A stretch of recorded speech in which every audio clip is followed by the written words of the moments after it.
Good evening and welcome to another edition of Tok Piksa.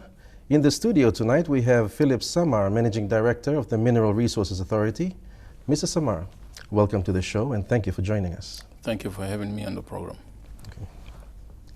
Now, the PNG economy is largely based on mineral exports.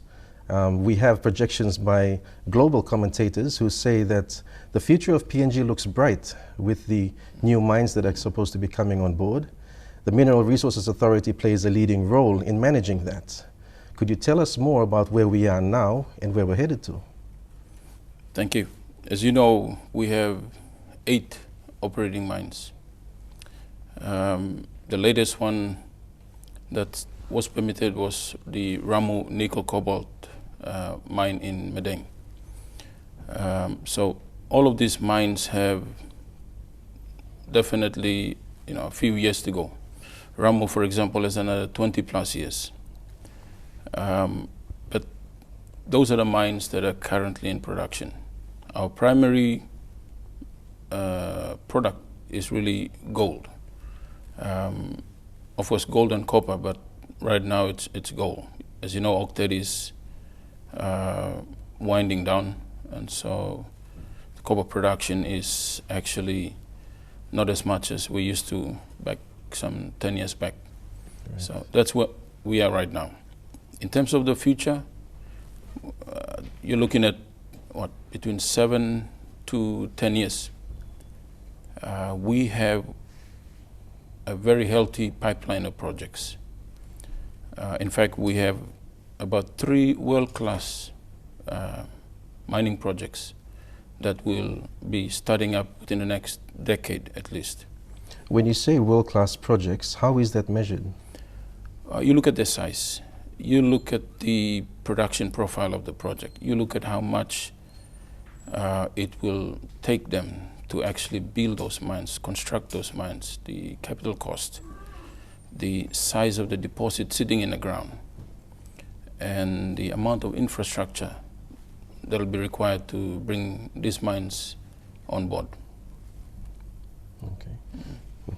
And coupled with the influx of mining projects that we're going to be developing in the future, there is mention of a diversification of our mineral base. You've mentioned that gold has been our primary export, also copper. What other minerals are we looking at? Yeah, see, when we started with Panguna, it was primarily a copper mine, but of course it had gold. It had gold and silver credits. Or the copper came with silver, and also with gold.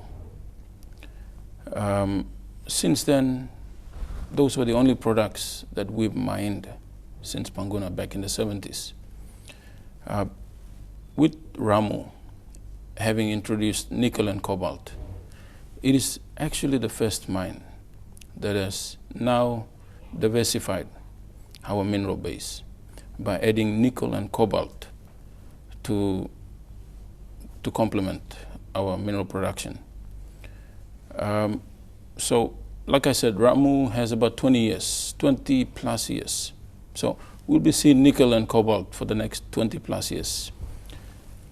Within that same time frame, okay, and we are envisaging over the next decade at least, within the next 5 to 7 years, we will see other projects coming on stream that would add on other metals. For example, you take Yandera, the Yandera project up in the hills in Medang. It is a copper project, but it will add molybdenum. You look at other projects around the country that are at an advanced stage. Okay, we have beach sand or iron sand projects as well along the shoreline. We have an advanced project just down the road from here, between the border of Millen Bay and Central. We have the Morobe Chromite project up in the Morobe coast. So that project is adding chromite. Yandera is adding molybdenum. And the one down the coast from here is adding on iron. Suddenly, we are beginning to see other metals come on stream. But like I said, historically, we are a gold, copper producer. But I can say that we have exciting times ahead. Yeah, and that's when you strengthen your mineral profile. Yeah. See, we cannot depend on one metal alone. As you know, the industry is a cyclical industry. We are currently in a bit of a downturn. We're picking up, but we're still there. And so, if we depended on gold alone, we'd be down there, right? So all these other metals that will be coming on stream actually strengthen the economy, strengthen our production profile, our mineral profile, and it adds the diversity to it. And so we now need to actually focus on developing mines that have other metals. We need a diversification policy. We need to understand how, by producing these metals, what impact they have on the environment. They are different. We haven't dealt with them before. That doesn't mean that we don't know how to deal with them. We know how to deal with them when they arrive. But we need to be prepared now. Yeah. So there are exciting times ahead, and at the MRA we are advising government because we are a regulator. We don't necessarily develop policy, but we have a responsibility to advise government on what policy opportunities and implications there might be, in the not too distant future, or as each mine comes on stream, there are unique aspects of operating those mines. And where we don't have a clear policy direction, it is my responsibility to be advising government that we need this policy in place. And I think, with the diversification that we are or will be witnessing, there is a need for a policy that can be able to bring, these mines on board. Let me take another angle. See, the beach sand projects are somehow different. Okay, there are different interpretations about them. Okay, some say their origins are alluvial, meaning from the hills. Weathering and other things have brought them from the hills down to the coast.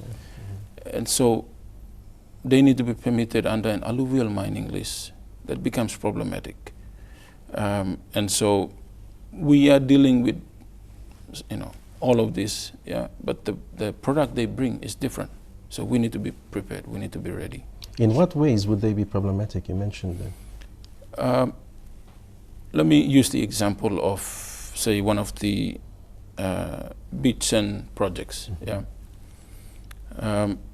See, currently under the Mining Act, we have various types of leases. We have a special mining lease for huge projects. We have a mining lease for other projects. We have other assorted tenements, plus we have alluvial mining leases. Alluvial mining leases are usually, for alluvial purposes, like the landowners in Wau, Bulolo areas, even Poponeta, Maprik, wherever. They are into alluvial operations. So for alluvial purposes, usually it's reserved for landowners to deal with. But as you introduce equipment and start mechanizing those equipments, or as you start to impact a larger area, which requires you to seek environmental permits and others, then you need an alluvial mining lease to operate.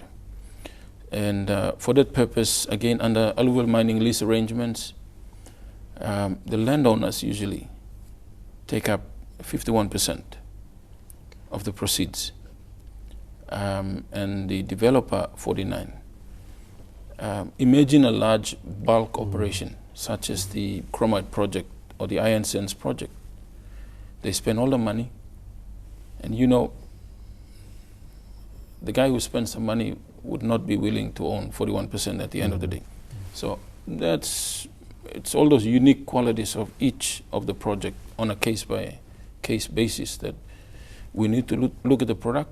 We need to look at the type of mineral occurrence. And so my challenge is really trying to appreciate what products they bring in online and how do we permit those. We are not familiar with how chromite, for example, impacts the environment. Yeah? Given how you handle it, it can have a very negative impact on the environment. So again, we need to be prepared for those things. And that is why I say, while we know these challenges ahead, I think those are exciting times to look forward to and to prepare ourselves to develop projects with that, complexity and various inputs on mineral products.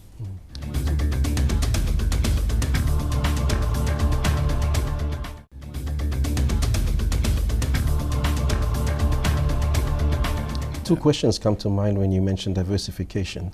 The first being, in what revenue value do the new minerals have as compared to the ones that we have now? And the second would be, what's the market like out there in the world for them? Yeah. See, for molybdenum, it's a highly specialized metal for high-end applications. Iron, of course, you use it for building, whatever. The others also have their own use and application. So depending on their use and application, you add value from there. Currently, as you know, across the border, okay, let's take nickel and cobalt, for example. See, Indonesia and the Philippines are the largest nickel producers in the world and exporters. Indonesia has now changed some of its rules around how they permit nickel production and export. China is the largest consumer. With the change in the laws in both Indonesia and the Philippines, China is now looking for another investment or another country where it could, pick up nickel and cobalt from. Currently, I can confirm that Papua New Guinea is an area of interest, and we have engaged with the Chinese government in trying to add value to our nickel and cobalt, production. But again, it depends on market forces at play. Yeah, we may not have a commodity that's sought after, but for how long, right? The market forces change, and suddenly you have people wanting it. You have markets readily available to receive it. Let me give you an example. I mentioned that Ramu is the first mine to diversify our mineral base by adding nickel and cobalt. In fact, they have added a third product. See, under the original development proposals, it was supposed to be just nickel and cobalt for export, and the rest is stockpiled as a waste. Part of the waste contained another mineral called chromite. The Ramu project has now found somebody around the world, I think it's in China, who wants chromite. They've simply added what they stockpile, and suddenly chromite has become an economic mineral. So right now, Ramu is actually exporting 3 products: nickel, cobalt, and chromite. So from one mine, we have 3 different metals. And I think it's leading the way in this diversification. The government is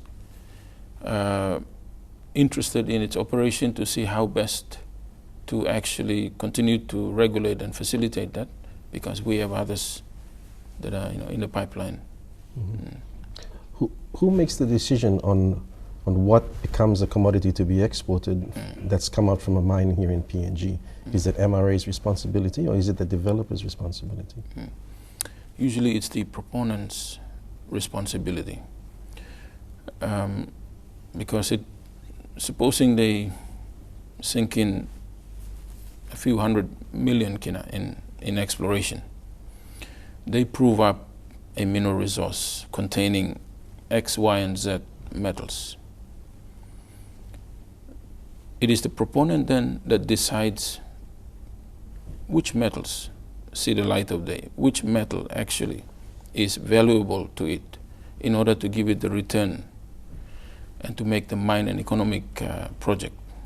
Okay, so really it is the proponent that decides that.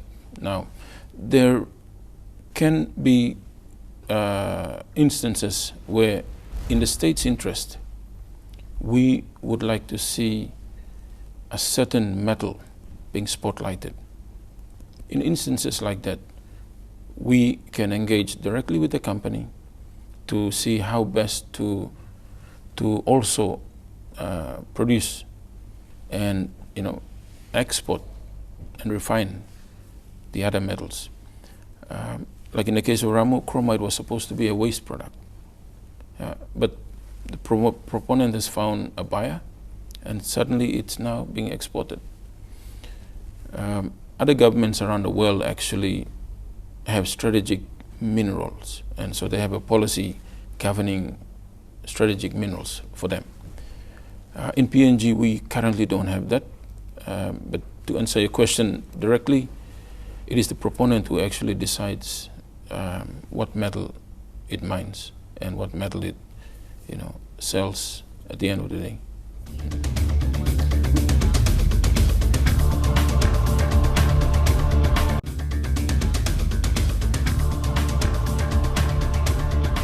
With regard to policy, which is a vital part of the process of accepting developers to come in and start projects, in what areas is MRA working with the government to develop policy that meets criteria that's useful or up to standard? Yeah, the MRA is a regulatory authority. We advise government on policy implications, but we don't actually write or develop policies. The agency of government that does that is the Department of Mineral Policy. And that would be the better agency to respond directly, but the MRA has assisted the Department of Mineral Policy on aspects of its revised mineral policies that are currently, over the last 2 years, they've been reviewing and developing. So we are a part of the state team that assists the department in trying to make those policies, applicable. Given our role in the industry, we have experience in terms of whether this policy is applicable in the sector or no, And so we have been working very closely with the Department of Mineral Policy in trying to provide that assistance to them so that they can be able to finish off on those policies and have them ready for government to adopt. Okay. So the future obviously is bright, as you've mentioned. We are looking at other metals. We are looking at other minerals. The other side of the equation is the environmental impact. Is MRA involved in any areas with other countries who've had experiences with regards to minimizing the footprints of mines if we're going to be bringing more online? Yes, I think earlier this year we did enter into an MOU with the Korean government in mine remediation works. Basically, it's understanding how waste from the mine impacts the community and the environment and how best to minimize that. You can do several things. You can engineer it upfront, so whatever you put out, is not as toxic as it might be, or even while the standards are well below the international best practice, you can still do something to them so that they're even lower. So under the MOU with the Korean government, we will be embarking on 2 mines first, and that is the Oktedi mine and Tolokuma. Now, why those 2 mines? Those 2 mines belong to the government, Oktedi and Tolokuma. And so I believe that the government has a responsibility to ensure that we employ the highest standards, best practice on our mines prior to regulators like the MRA or the Department of Environment, for example, enforcing it on other mines. And so we will be rolling it out on those 2 projects, and to do so we will be engaging with those 2 mines. So we agree on programs and activities because it is an MOU. It will be a joint program between Korean experts and Papua New Guinean experts. Now, it's not only MRA. We're not the environmental agency here. So we play a facilitation role. We will bring in environment, we will bring in the academic, we will bring in NGOs, whoever can add value to working on certain environmental projects, will be co-opted to embark on these projects. Yeah. Okay. Could you mention something about your presentation at the China summit in Fujian province? Obviously, China is our biggest customer right now for nickel and cobalt. What other areas is China being involved in with mining in PNG? Yeah, we have also an MOU between the MRA Geological Survey and the China Geological Survey. Under the MOU, and we started last year, we mapped certain highly prospective areas around the country. Waubulolo, Kanantu, and our Chinese counterparts are coming back this month actually. And we will be embarking on a nationwide geochemical sampling program. Basically what it is you're looking for chemical or mineral signatures. Usually you map the area out, and then you see whether gold occurs in this area or copper occurs in this area. And those are the kind of details that investors would want at their fingertips. And so under this MOU and collaboration between MRA and the China Geological Survey, we will be completing a nationwide geochemical sampling program. And the results of that hopefully will be presented at the same conference in China whenever that's up next.